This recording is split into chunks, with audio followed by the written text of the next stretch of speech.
Hoy vamos a hablar de los alimentos voluminosos, principalmente de los forrajes.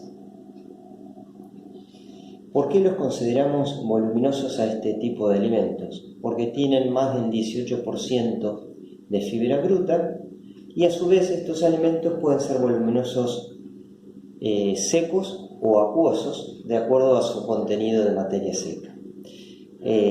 Lo vamos a ir viendo en el transcurso de la clase, pero un ejemplo de un voluminoso seco podría ser un fardo, un rollo, y un ejemplo de acuoso podemos tener todas las pasturas implantadas o los verdeos o los ensilajes. ¿Cómo podemos clasificar a los forrajes? Tenemos dos tipos de recursos forrajeros: el campo natural o pradera natural, como así se le llama también, y los recursos forrajeros implantados, donde en los forrajes implantados interviene el hombre. Esos forrajes implantados, con el tiempo, si no vuelven a ser implantados y no son cuidados durante el tiempo que duren estos recursos, podemos volver a una situación inicial de campo natural o a veces peor que la situación inicial. Esto hace pensar de que a la hora de implantar un recurso forrajero tenemos que tener claro el sistema en su totalidad. Esos forrajes implantados pueden ser pasturas o verdeos. Las pasturas se caracterizan por ser perennes, o sea, las especies que van a componer esas pasturas son perennes. Significa que duran más de un ciclo productivo. Y los verdeos van a estar conformados por especies anuales, o sea que duran un solo ciclo productivo, y de acuerdo a su ciclo de crecimiento vamos a tener los verdeos de invierno, que crecen en esa estación del año, y los verdeos de verano. Con las pasturas que sobren por un excedente de producción o de los verdeos de invierno o verano, se pueden hacer reservas forrajeras, que también más adelante vamos a ir hablando los diferentes tipos de reservas. Lo importante acá con esta diapositiva, queremos hacer una ubicación principal de cómo se clasifican los recursos forrajeros y tener en cuenta que en la medida que vamos intensificando nuestra producción, como se ve en la diapositiva, vamos desde campo natural, como puede ser el sustento de la alimentación de un sistema de cría, y a medida que vamos intensificando la producción, como puede ser un sistema de invernada o engorde o de tambo, vamos a tener que recurrir a diferentes tipos de recursos forrajeros para poder cubrir los requerimientos de los animales de las diferentes actividades antes mencionadas. Ahora vamos a graficar la oferta anual de forrajes. Las especies perennes, en líneas generales, campos naturales o pasturas implantadas, tienen esta curva de producción. Como se verá, en primavera es el momento que más se produce pasto, con una merma bien pronunciada en invierno y otra en verano, y un repunte de producción en otoño. Entonces, en esos baches de invierno y de verano es donde se ubican, donde se implantan los verdeos de invierno o de verano para poder contar con pasto en esos momentos de déficit. Y, como vemos ahí, el excedente lo vamos a transformar en reservas forrajeras. ¿Qué características tienen los campos naturales, los pastizales naturales? Son comunidades muy heterogéneas, con especies anuales y perennes, que evolucionaron con periodos de inundación y sequía. No son especies que evolucionaron con los rumiantes. Los rumiantes llegaron a América, principalmente las vacas, ovejas y cabras, que es las especies de producción, recientemente, hace 500 años. Bueno, la evolución de estas especies tienen millones de años, entonces por lo tanto evolucionaron con periodos de inundación y sequía. Están constituidos por especies gramíneas y leguminosas, y la gran diversidad de especies hace difícil su manejo para no ir en detrimento de alguna de ellas. Y se pueden tener producciones más estables. ¿Por qué? Porque estas especies, al estar adaptadas más a la situación de suelo y clima que a la utilización por parte del animal, va a permitir que puedan permanecer esas especies después de periodos prolongados de sequía o de periodos prolongados de inundación, porque como mencioné anteriormente es la manera en que evolucionaron esas especies, por eso le da esa capacidad de ser un recurso estable. Y son recursos forrajeros que se utilizan en el sistema de cría. Generalmente estas especies de campo natural se desarrollan o están presentes en los campos que no son aptos para agricultura o para otro tipo de actividad que se requiera de mayor calidad de forrajes, como podrían ser los tambos o las invernadas. Entonces, este recurso forrajero de campo natural es el sustento de la alimentación de los sistemas de cría. Las especies forrajeras más comunes, naturales o implantadas, van a ser especies que corresponden a las familias de las gramíneas y de las leguminosas.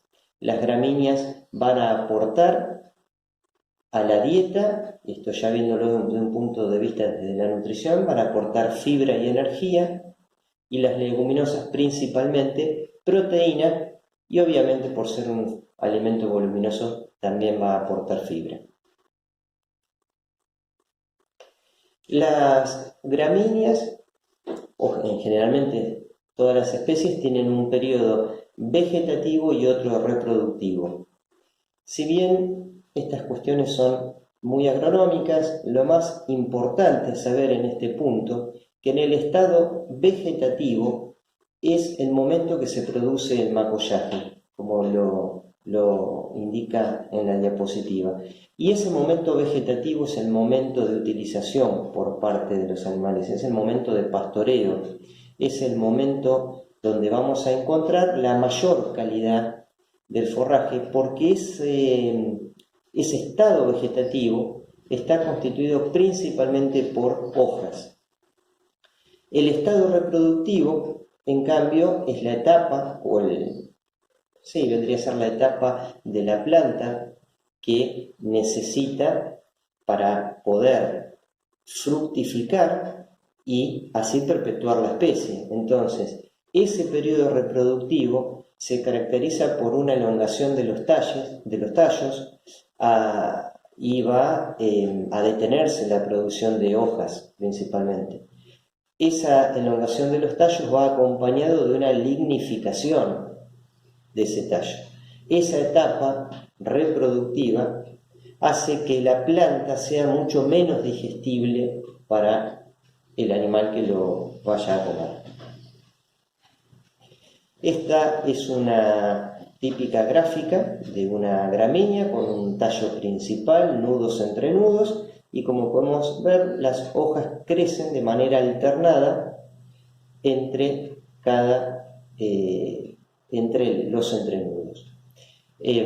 Podemos ver que tienen yemas, y en esas yemas van a nacer tallos secundarios, y de la yema de los tallos secundarios van a nacer tallos terciarios, y ese conjunto de tallos primarios, secundarios y terciarios forman lo que se llama el macollo.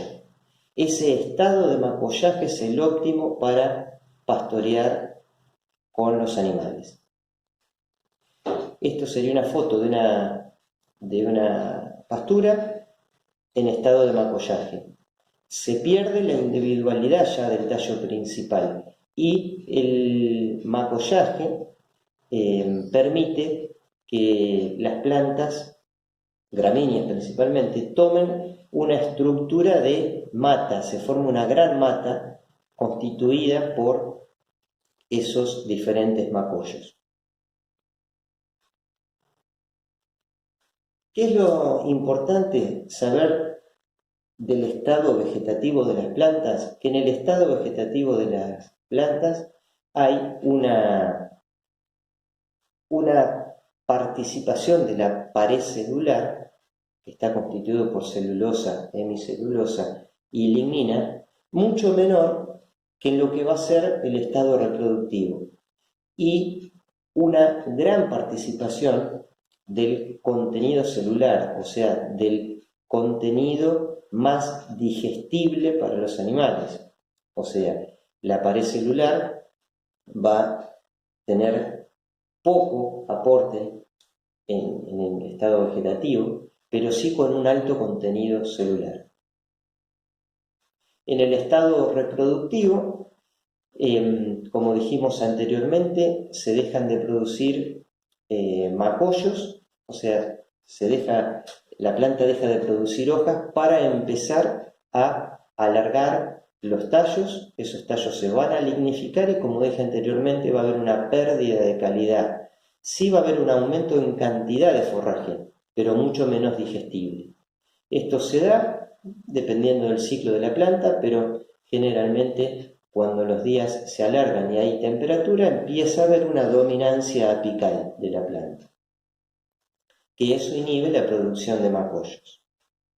Y en ese estado reproductivo vamos a ir viendo que va a ir tomando más participación por parte de la planta, lo que es la pared celular, en detrimento del contenido celular. Entonces, a mayor madurez de esa planta, va a haber más participación de la pared celular, principalmente más aporte de lignina y menor contenido celular, que es la fracción más digestible.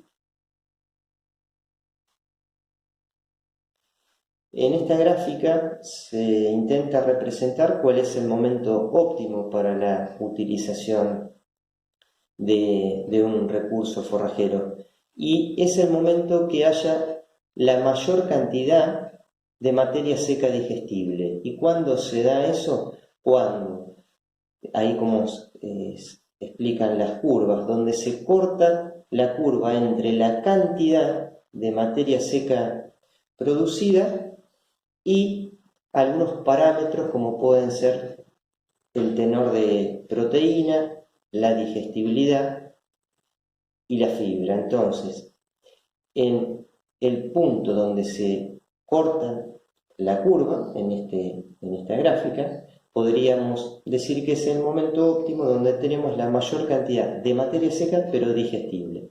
Si nosotros avanzamos hacia el estado de floración de la planta, vamos a tener mayor producción, obviamente, porque dijimos que los tallos se van a elongar y va a haber mayor producción de materia seca, pero con menor tenor de proteína, con menor digestibilidad, y obviamente también va a disminuir el consumo, como ya lo hemos explicado en otras clases.